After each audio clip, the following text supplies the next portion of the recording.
Hey everyone, and welcome back. If you're like me and you live and breathe firearms history, if the stories of forgotten geniuses and the mechanisms that reshaped wars utterly captivate you, then you've come to the right place. Don't click away, because right now, you and I are about to embark on an incredible journey. We're going to bring a legend back to life. We're going to take apart, piece by tiny piece, a pistol that was the shadow of great empires and a witness to their collapse. And I promise you, you're going to learn details and hear stories you won't find in any ordinary review. Stick with me until the end. It'll be worth it. And of course, don't forget to subscribe to the channel and write in the comments. What weapon story do you want to hear about next? Let's go. Have you ever heard the name Rudolf Frommer? Chances are no. And yet, once upon a time, Emperor Franz Joseph himself, the very man whose portrait hung in every government office of the vast Austro-Hungarian Empire, bestowed a noble title upon this man, personally, for outstanding service. Just think about that. In an era when gunsmiths were more valuable than generals, one of them rose so high. And then he was forgotten. His creations dissolved into the dust of archives, pushed aside by more famous names like Browning or Mauser. But today, we're pulling him out of obscurity. Today, our hero is the Frommer stop pistol. Not just a piece of metal, but a time machine that will transport us back more than 100 years, into the seething cauldron of Europe on the eve of two of the most terrible wars in human history. But before we touch the steel, let's immerse ourselves in the era. The late 19th, early 20th century. This wasn't just a turn of the calendar. It was a technological explosion. Automobiles, airplanes, radio, and, of course, personal firearms. The world was tired of revolvers. It needed something new, rapid-firing, compact. The idea of a self-loading pistol was in the air, and dozens of designers across the globe were wrestling with this puzzle. In the States, John Moses Browning. In Germany, the Mauser brothers and later George Luger. And in the heart of Europe, in Budapest, our man-toiled Rudolf Frommer. He wasn't just an engineer. He was the master of a huge arms factory. And he set out to create not just a weapon, but a benchmark. A weapon for a new age. And here it is before us, the Frommer stop. The first thing that strikes you is its appearance. It looks like no other. Look at it from the side and the profile is strange, even a bit awkward.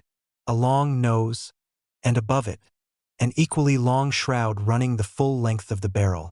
This immediately gives away its main feature, its technical secret. In this shroud, right above the barrel, lives its soul, the spring assembly. But not just one spring, too. One inside the other. Picture it. A large, powerful recoil spring is responsible for putting everything back in place after a shot. And the smaller, buffer spring that's like a shock absorber. It was meant to soften the blow, make the recoil smoother, more light. Frommer was a perfectionist. He didn't want just a shooting piece of iron. He wanted a weapon with a high comfort level. And you know what? It worked.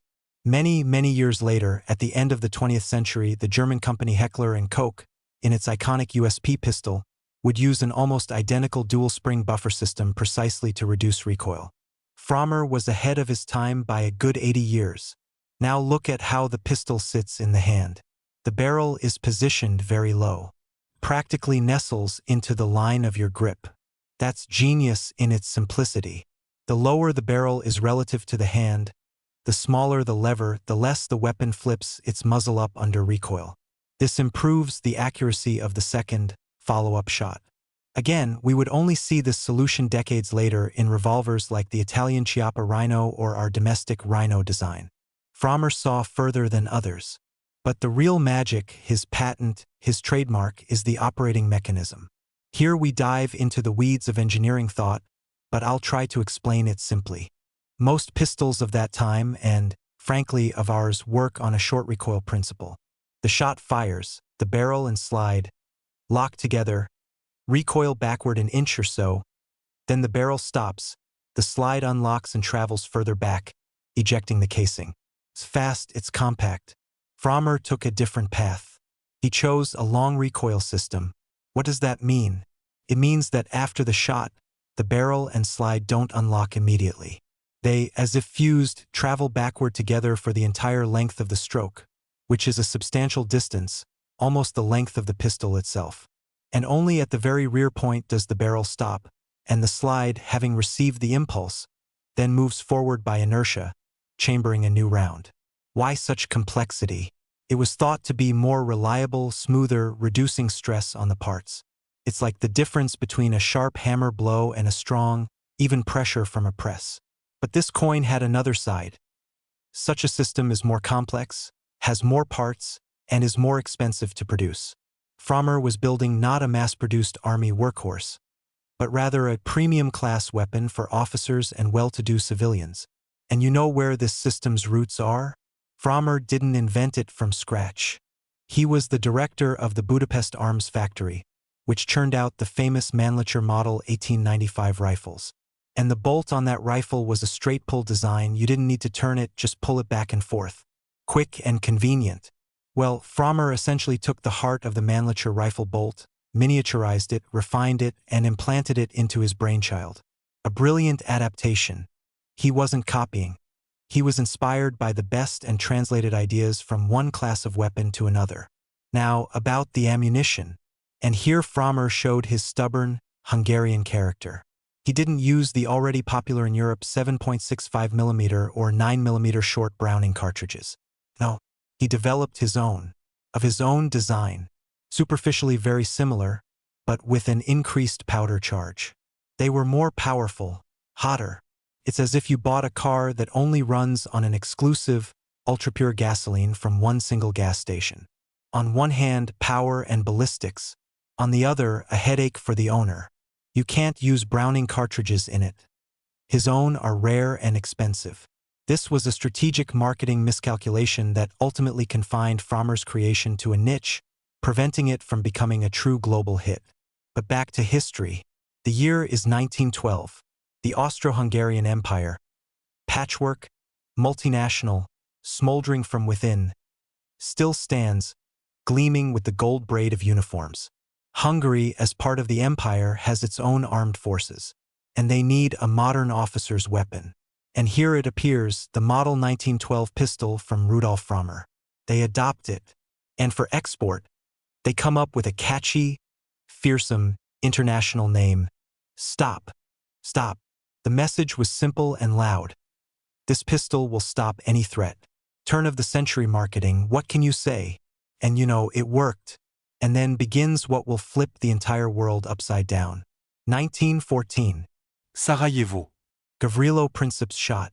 Austria-Hungary declares war on Serbia, and the entire continent, like dominoes, collapses into the abyss of the First World War. War is a terrible engine of progress and the best salesman of weapons. The Frommer stop instantly becomes sought after. It's purchased not just by the Hungarian, but by the entire imperial army. It's bought by allies in the Central Powers bloc: Germany, Bulgaria, Ottoman Turkey. During the war years, 275,000 of these pistols roll off the Budapest factory's assembly line. 275,000. They were in the holsters of officers in the trenches of Verdun, in the Carpathian snows, on the Italian front. They became witnesses to the agony of the old world. And then the empire collapsed. In the autumn of 1918, Hungary severed the union with Austria and became independent. And in the spring of 1919, a revolution even broke out there, proclaiming the Hungarian Soviet Republic. And what do you think?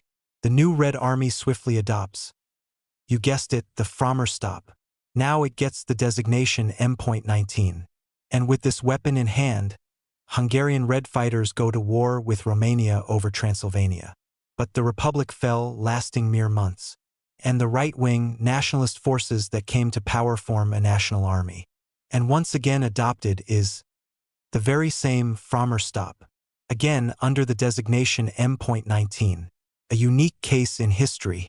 The same pistol, within a single year, was the standard weapon of two absolutely hostile, irreconcilable armies, the Red and the National. It was above politics. It was simply a tool, a reliable, high-quality, proven tool. But this isn't the end of its odyssey. The pendulum of history swings. The 1930s. War smells in the air again in Europe. Hungary, thirsting for revenge and the return of lost lands, draws closer to Nazi Germany. Rearmament begins. And in 1939, in the pre-storm atmosphere, the Hungarian army, for the third time, officially adopts, yes, you guessed it, the very same Frommer stop. Now it's the M.39. It's almost 30 years old, it's morally obsolete, it's the era of Walters and Browning high powers. But it's back in service. It will go through the entire Second World War, will see action on the Eastern Front, will defend Budapest in 1945. From Sarajevo to Berlin, that's the geography of this tough Hungarian workhorse. And you know what other crazy experiments this pistol spawned? The designer's imagination knew no bounds. I found mentions in archives of a fully automatic version, a machine pistol based on it. Imagine 2 stops, paired and flipped upside down, mounted on a frame with long barrels and 30-round magazines. This oddity was called the Sturmpistol M.17 and was, in essence, one of the world's first handheld machine guns firing a pistol cartridge. Experimental, scary looking. But the fact is, it existed. And there was also the folding Benki Themenstock, a strange stamped metal contraption that attached to the grip and turned the pistol into a sort of carbine. It unfolded like butterfly wings, but never gained much popularity. These experiments show what a storm of ideas this weapon sparked in its time. So what became of it and its creator? The Budapest factory, which once forged the empire's military might, quietly closed its doors in 2004. After embargoes and upheavals, it was repurposed. Imagine, it's now a joint stock company that produces heating convectors. Yes, radiators. From Mannlicher rifles and Frommer pistols to radiators. That's the ironic finale for an arms legend. And the Frommer stop itself? It hasn't vanished. Because so many were made and because it was tough, these pistols survived in huge numbers to this day.